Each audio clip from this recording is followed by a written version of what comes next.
भारत माता की जय। भारत माता की जय। भारत माता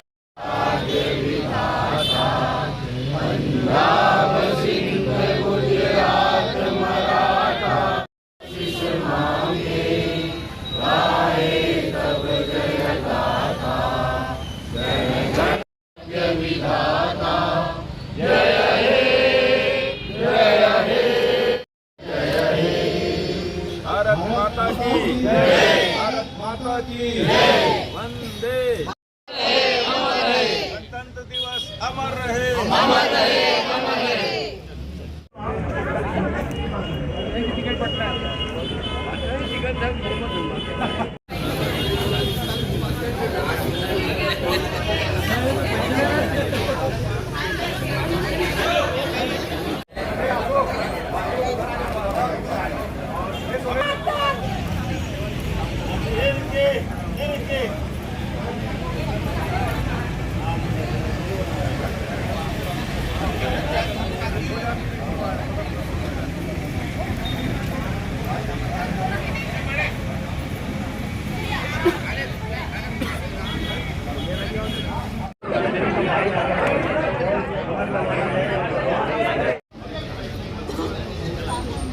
भारतीय जनता पार्टी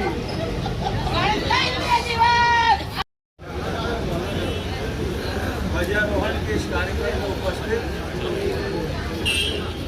हमारे राजनाथ दिवस के अवसर पर मैं अपने सभी क्षेत्रवासियों को बधाई देता हूं और अपने उन पुण्य आत्माओं को, उन शहीदों को, हुतात्माओं को हम सभी स्मरण करते हैं कि स्वतंत्रता के बाद और 1950 को जो हमारा संविधान बना, आज सबसे श्रेष्ठ और उसी रीति नीति पर चल करके ये देश विश्व गुरु बनने के लिए आज तैयार हो चुका है। हम पुनः सबको आज सबको बधाई।